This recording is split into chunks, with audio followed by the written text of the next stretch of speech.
Free, free, everyone loves free. From image generations to ChatGPT, you want to use AI, but it's short on cash. You can try out that chatbot and get results in a flash. Free, free, everybody loves free. Use AI right now, come on, join the spree. Unleash these tools, you don't have to pay. Stop by, get your credits for free every day. F-R-E-E free.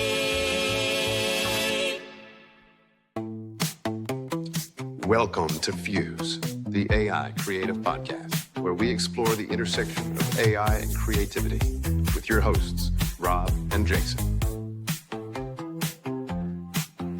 All right, my friends, welcome back to Fuse, the AI Creative Podcast. I'm your co-host, Rob Lauder. We've got Jason here. We've got producer Liz hanging out with us in the car, tagging along as we record this episode. How's it going, Jason? It is going good. It is not great here in terms of driving because we have a lot of snow.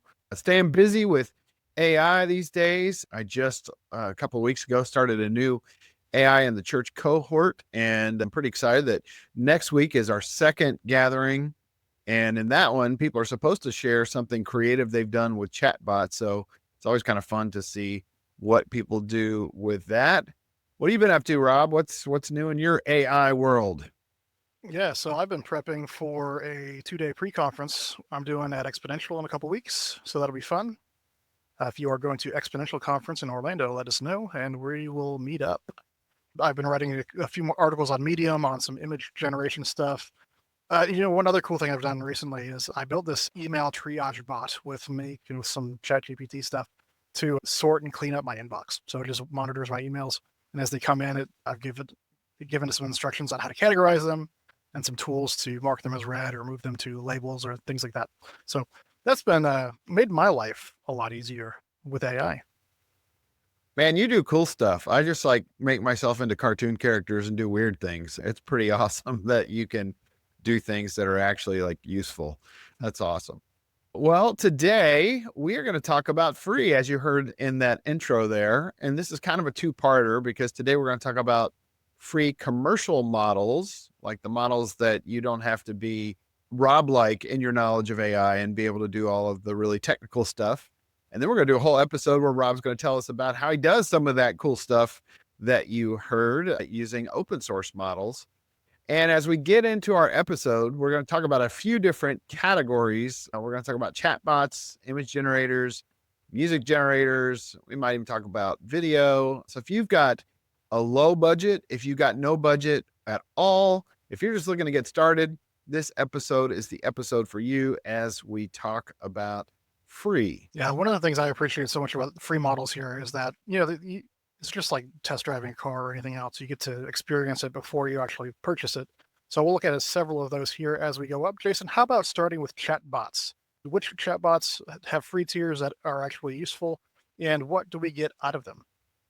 Yeah, well, that's where a lot of people get started with AI is, of course, everybody has heard of ChatGPT. We'll cover that one first out of the gate here. What's really great about ChatGPT is that you can use it for free, and the free account does some pretty nice stuff. The features in the paid model are a little more sophisticated. They do other things, but you are a little bit limited in how many interactions you can have. It doesn't include the advanced voice mode where you can talk to it in the way that you can on the paid mode. You can't create custom GPTs, but you can use custom GPTs when it comes to the free version. The limits are that you can't say quite as much. It is a little restricted on how many tokens it will receive. And the last question that I get all the time is what rights do you have to the stuff that you create? Is it yours? Do you own it? Does ChatGPT own it? And so on. You get the same rights as a free user as you would have as a paid user. So the stuff that it outputs, you can use and publish and use it commercially or personally or whatever. So yeah, like we covered in our last episode on copyright, it's important to check those terms of service just to make sure you can do what you want to do with the outputs, particularly on these free models or these free access tiers. Some of them will restrict what you can do with it, and we'll look at some services that will do that as we progress through the episode here. I appreciate ChatGPT as an all-in-one. If anybody asks which one should I pay for, that's my first suggestion is pay for ChatGPT, at least to get to trial most of those features out of the gate. My second choice for free in the LLM world would be Claude, which is from Anthropic. It's basically ChatGPT was the OG, and then Claude was hot on its heels. If you want to check that out, you go to claude.ai. It's a lot like ChatGPT. You just chat with it, and it helps you do the things. Just like any other free tier, it's going to be rate limited. So you might get 30, 50 messages a day, depending on which model you choose. So there's more powerful models, less powerful models, just like ChatGPT. And on the lighter models, you get a lot more usage. I've found personally that usage caps, even on paid accounts on Claude, are a little bit more strict than on ChatGPT. Well, moving on, this is not my favorite LLM, but you can use Gemini, which is Google's offering. Way back in the beginning, it was called Bard. If you've heard of Bard, that's Google.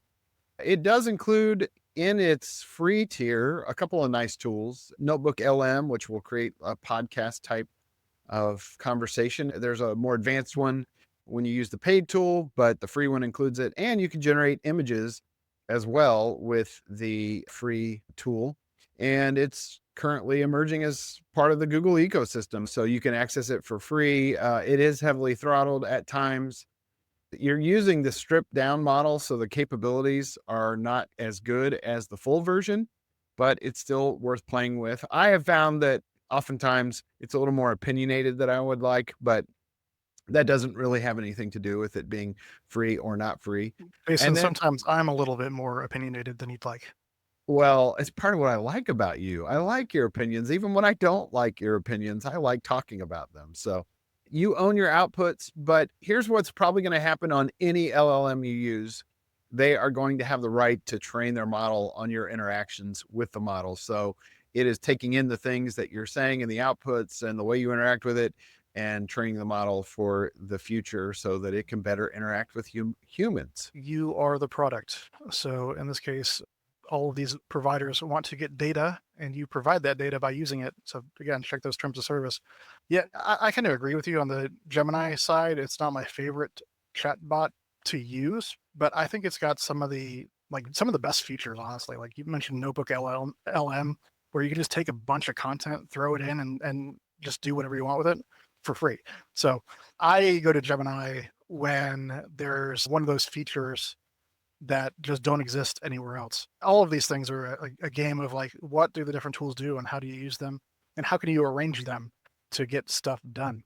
Next one we want to mention is Perplexity. Perplexity it's a chatbot, but also has a lot of search capabilities built in. You can check it out at perplexity.ai. And basically, I think that really the advantage that Perplexity has over some of the other offerings is the ability to go deeper when it searches for things. And it's been great. Like I've used it for all sorts of things, from episode prep here to researching specific technical pieces to just last night, literally using it to figure out how to fix my washing machine that broke down. But Perplexity, hot on the heels of OpenAI's deep research, they opened their own deep research tool, which I think there's some limited use of it on the free account, but double check me on that. Yeah, I just pulled it up, and you can do deep research with the free account. That's only available on the $200 plan with OpenAI, so that's a huge win in the Perplexity category. And it's worth mentioning that Google has a deep research tool as well. But some of the other advantages of Perplexity are things like using the AI-assisted searches. So basically letting AI do all of the digging through the links for you to figure out which one's the best. And then just like the others on Perplexity, you're letting them train on your inputs and outputs if you use their free service. One other one that we both kind of want to mention here is DeepSeek. If you've been in the AI news for the past couple of weeks here, you've known that DeepSeek has blown up on the scene. There's a lot of hype around it. It was the OpenAI killer. It made NVIDIA's stocks plummet. And it turns out that it's really not all that impressive after all. But it's a great model, and it's one that you can use for free. Just jump onto deepseek.com. And like we'll look at next week, we're going to talk about open source models. You can get some open source versions of that too. The one thing that you want to watch out for on DeepSeek is that there's a lot of controversy around it being a Chinese developed model and data sharing with the Chinese government and things like that. And also some kind of strict censorship around things that are related to that part of the world. So that's kind of a let the buyer beware situation. But I think that if you're using it for most basic purposes and you're not giving it your credit card number and social security number, you should be good. What about image generation? Jason, what are some that you use for free and what can we get out of them? Yeah, well, there are definitely some paid tools worth using, and we've got our tools episode where we talked about our favorite ones. Go listen to that if you haven't yet. But since we're talking about free today, we'll start with DALL-E. If you are using ChatGPT and you're comfortable in that environment, you do have access to DALL-E 3. You have limited access to DALL-E 3. So if you want to stay in the OpenAI ecosystem and have access to an image generator, then DALL-E 3 might be worth checking out. You get 2 images a day and you don't have access to the enhanced customization that you have if you're in ChatGPT, like varying the images and in painting and that kind of thing. OpenAI does grant you commercial rights to the things that you generate in ChatGPT, even if you are using a free account. So as long as you're adhering to their usage policies, you're okay. Be careful though, because sometimes you can prompt for things that might be licensed. ChatGPT tends to lock you down on those things, but if you're generating things that are copyrighted or licensed, trademarked, you're still in a little bit of hot water, regardless of the tool that you're using. Yeah, I agree with you on the ChatGPT piece. It is an incredible tool. When it comes to image generation, it is not only not my first choice or second choice. I, at this point, literally never use it for anything. But if it's all you got, man, that's all you got. Let's look at some alternatives to ChatGPT and the DALL-E 3 model, one of which is Leonardo.ai. And I've been using Leonardo for a while now. I had a paid account at one point, but after using some open source stuff that we'll look at next week, having my Midjourney subscription, and then also Ideogram, I've let my paid account lapse there. I just use it on a free basis. The cool thing about Leonardo is that you get multiple models, and so they've got their own in-house models, but then you can also use things like Flux, which you may have heard of, which is its own image model. It's got, pretty generous free tier. You get 150 credits a day, which translates to 20-ish images, depending on the model. You can pop onto Leonardo.ai if you want to try that out. It's interesting to mention that in the past 6 months or so, Leonardo was just acquired by Canva. Canva is the graphic design suite that is targeted toward non-designers. You'll continue to see some integrations there. So you get kind of that base credit allowance per day. But here's the thing, on the licensing piece on this one, you do not own, according to their license terms, what you generate with the content. So from their licensing terms of service, they say if you're on one of our free subscriptions, ownership of all intellectual property rights in any output you create while using the platform will vest in us upon creation. So if you use a paid account, you've got ownership. If you've got a free account, you do not own that content. So again, triple check those terms of service. So the next tool on our list, Ideogram, came out of the gate. It was one of the first generators that could do text pretty accurately, pretty convincingly, without a whole lot of spelling errors and all those kinds of things that all the other models would do. And I started off on a free tier with this one. You can do 10 images a day or something like that. I think this is the best tool for graphic design. If you want to create something that has different icons and shapes and images that are incorporated together, it's great at like t-shirt design, logo design, that kind of thing. And it's getting better. It's actually gotten really good at doing kind of stock photography and things that look a little more organic. So if you want to check out Ideogram, you can do that at ideogram.ai. You own the things that you create according to their copyright.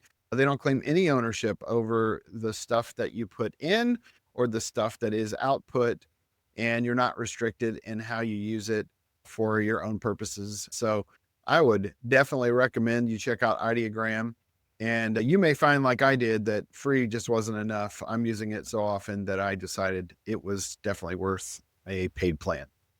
Moving on to my next favorite tool, I use this all the time for both image generation, image enhancement, is Krea. Krea.ai is where you can check it out. They have access to the Flux model, which you can do free generations every day. There are daily credits that you get.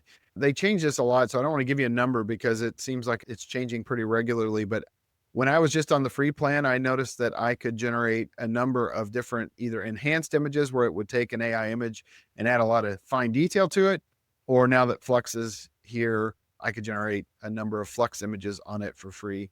And Kriya says you own what you create. So definitely worth checking out. Yeah. So I think that's all we got for images. We're going to take a little break and then we're going to come back. We're going to look at video tools and we're going to look at some other stuff that will let you tinker with some creative workflows and applications. So we'll be right back after the break. Today's episode is brought to you by the AI in the Church cohort by yours truly. If you're ready to unlock the power of artificial intelligence, this AI cohort is your ticket to joining an innovative community where you can learn the latest AI tools and strategy for the church. Whether you're a seasoned pro or just curious about how AI can transform your work, this program offers hands-on insight, expert guidance, and a supportive network of up to 10 churches to help you navigate the future. 6 conversations over 6 months, 2 copies of my AI in the Church book, and a one-on-one personal session to go deep. Visit AIinthechurch.ai to sign up and learn more. All right, friends, welcome back. We are coming into now one of the things that I'm most excited about, one of the things that I love to nerd out about, and one of the things that I like to create with, and that's video tools. So video tools are an emerging technology. It's a thing that's coming out to, like, I feel like a new model every day. And Jason, we've talked about this in our AI filmmaking episode, that this is one of those areas where you can easily get sucked into like just paying for an annual subscription and then one coming out the next day that blows it away, like we both did. Yes. Advantage here to using free tools. What are the free tools that are available to get started? I think we're just going to hit a few of them because there are more than are on our list for today. I'll start with one of my favorite go-to tools. And I started off on our free plan with this tool and then upgraded because it was so good. But Kling AI is one of my favorites because it really understands what you're trying to accomplish, it seems, the coherence to your prompt. And it's really good at taking an image and turning that into video. And it's got some really fun tools. You can check out Kling at klingai.com. They will let you generate up to 6 videos a day for free. It's been a while since I have generated a free video, but I'm pretty sure that the free video has a watermark. Of course, if you're just trying to use these tools and play around, that watermark's not going to hurt much, but there are ways to get around it, crop or whatever, if you really want to use it in a personal project. But Kling is definitely on the list as a resource that you'll want to use in your workflow, even when you get beyond the free stage. Yeah, you brought up something that I think is really important to point out to users and listeners, and that's the fact that, like, in this ecosystem that you hear a model name like Flux or like Kling, and then you go search for it either on Google or in your app store, and you get like 15 things that are called that thing because people are just blatantly ignoring trademark and copyright laws and creating tools that have the exact same name. And so triple check to make sure that you're using the official service when you do that. A lot of these things won't even have iPhone apps, so don't even bother unless it's offered on the official website. You also mentioned the watermarks. I feel like as a creator, I'm used to downloading comps for images, for videos and stuff like that before I use them.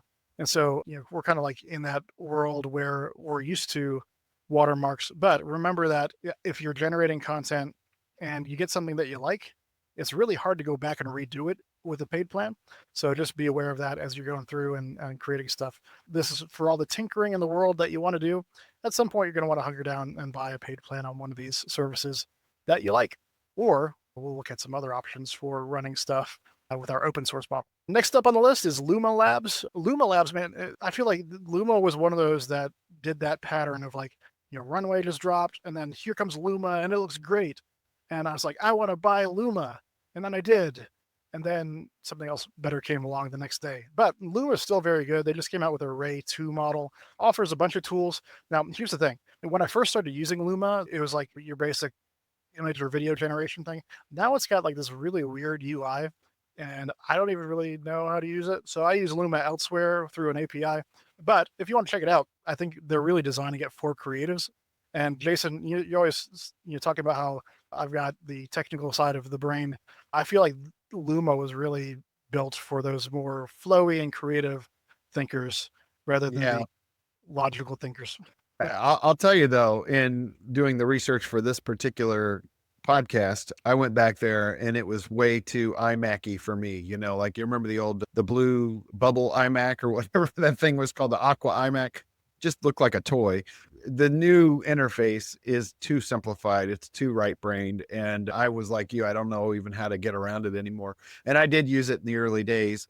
You can make 30 clips a month on it. It's limited to 720p, but it's personal use only at this point, no commercial rights or anything. Yeah, I'm with you on the way they're organizing the information. Another tool that I think we both used early on, and they've had a couple of iterations of now, is RunwayML. And RunwayML has basically like a free sample. You really can't run it monthly or anything like that. They give you 200 or 125 credits to play with.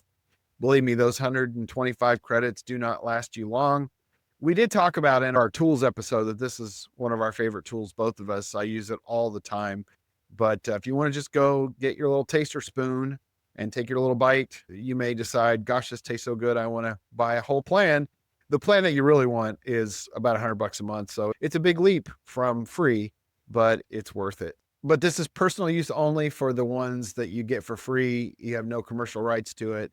But of course, when you pay for a plan, you have rights to use your stuff however you'd like. Yeah. So one of the things on Runway is I've noticed that Runway as a model tends to not be as great as things like Kling. I think Kling has much more coherent videos. But just like in LLMs, like ChatGPT is a product, not necessarily a model. A lot of the stuff that's being built around Runway is interesting. They've got some tools that we talked about in previous episodes that just push beyond pure video generation and get into creative tools that you can use in other ways as well. A final video model we've got on the list here is Minimax. Minimax is one of those models that I think it's a spot-on model. It's very good. They do have a free tier, and that free tier just resets every day. You get 100 daily credits, which means you get like 3 clips-ish. Of course, they are watermarked, but at the end of the day, this is one of the few where you actually own it and can do anything you want with it, despite having that watermark on there. And so if you generate it, you can actually use it in a commercial product or project or whatever. Check that out at Hailuo, HAILUOAI.com. So Hailuoai.com. Just search for Minimax. I'm so glad you had to say that, not me, because I have no idea how to pronounce that. And it is a great model. I speak Japanese in college. I can pronounce Japanese words all day long, but when it comes to Chinese words, do not have that ability. I just go over to 11 Labs and say it and then let it translate it for me. We've got our friend Dustin who owns Magi.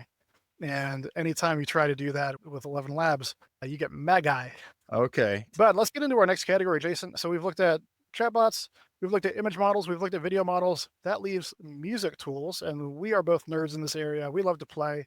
What can we do for free in the music generation world? This is one category where you can have a whole lot of fun for free. When I do AI trainings, I will always tell people, go sign up for an account, because this is just a fun way I call this party trick AI. Like, you bring all your friends together and you can make a song instantly. So the first tool, which happens to be my favorite music generation tool, is Udio, like studio without the ST or audio without the A. In fact, the track that you heard at the beginning of this episode was created with Udio, our free song. And what I love about this tool and why it's my favorite choice is that I just feel like the samples that it uses just sound so realistic. Like, it sounds like real instrumentation and real voices, doesn't sound very MIDI-like and so on. But you can go get your free credits at udio.com. And the intro to this particular episode, I could have generated for free. It will let you do full songs and so on. You're allowed to use all the songs that you generate, but you can't publish them or use them commercially if you're using a free account. If you're on a paid account, you can use them. You can put them in Spotify. You can create a whole album if you'd like. But our second tool, I'll hand over to you, Rob, but it's one that we've both used, and I think it might be your favorite. Yep, it is my favorite. So we're the Apple and Android on the Suno and Udio portion. Suno is another emerging audio model that creates songs as well. And Jason, you called it Party Trick AI. I think that's part of why you get such generous free tiers here, because the commercial case isn't really as defined yet. Though I found I'm using probably more generative audio in projects than I would video, for example, because video doesn't look super great. It looks like AI generated content, but if you do it right, some of the audio samples here, even Suno as well, are production quality. And so that is cool. You also mentioned you're kind of doing the intro to this episode with Udio, but if you didn't have that paid account, we could not use it as the intro because that is was true. commercial use. So be That is thinking true. about your usage as you're going into these projects and trying different things. So Suno AI, Suno.ai, super generous free tier. You get 50 credits a day, which is like 10 songs, which, I mean, you can burn through that in like 5 minutes. But, if you're just trying to tinker every once in a while, that would be something to give it a go. And just like many of these other ones, though, what you can do with it is personal use only. So you can generate it, but you don't own it in this case. You also can't use it commercially. It's also worth noting, even on free plans with a lot of these music services, we looked at copyright last week. There's a lot of questions about copyright going into models and coming out of models. But just recently, some of the distributors of songs, DistroKid, Spotify, whatever, they've been rejecting AI generated content because it was too similar to other AI generated content.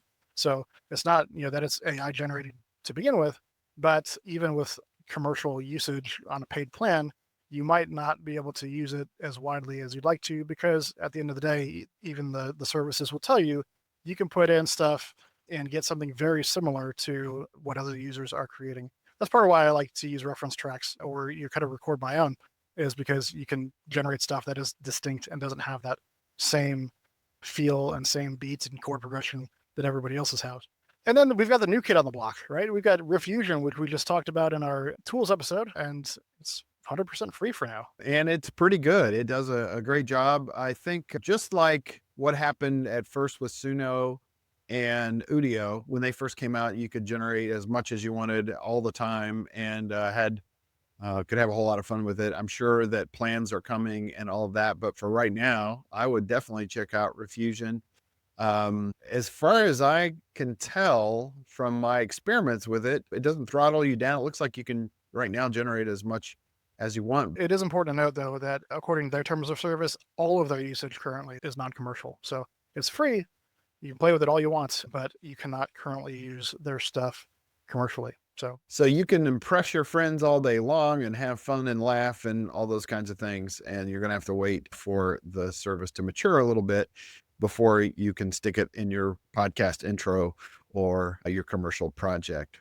Well, Rob, I think that's a pretty good list of things that are free. Of course, there are other tools out there that are free, but free is sometimes the answer, but it's not always the answer. If you're just getting started in AI and you want to experiment, maybe your boss isn't ready to assign the AI line item in the budget, this is a way for you just to play around a little bit. Sometimes you can use these free tools and experimental projects to help people see the value of AI in a way that they would then invest. Again, in the next episode, we're going to talk about a whole different type of free, open source free. And Rob, do you want to say something else about that, just to give us a little teaser for what we're going to talk about coming up?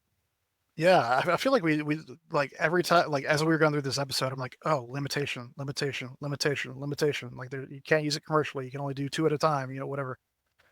I feel like in this space, if you're going to use something commercially and you're going to get a benefit out of it, just go ahead and pay for it, right? But tinker around, try all the different tools on their free tiers so you can kind of figure out what you like and which one that you want to try to invest in. But as you've mentioned, next week we're going to talk about a different kind of free, and that's going to be free to download and run on your own hardware, open source and open weight models. And so the cool thing here is that not a whole lot of restrictions on what you can do with it because it is open. The developers are letting you do whatever you want with it.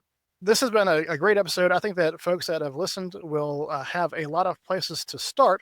Looking forward to coming back next week and chatting about open source. Until then, this is Rob. This is Jason. This is Fuse, the AI Creative Podcast. Thanks for tuning in to Fuse, the AI Creative Podcast. If you enjoyed today's show, it would mean a lot to us if you'd smash that subscribe button, leave a review, and share this episode with a friend. If you'd like to connect with us or follow along on the projects we're working on, find us on Instagram at AI Creative Podcast or AICreativepodcast.com.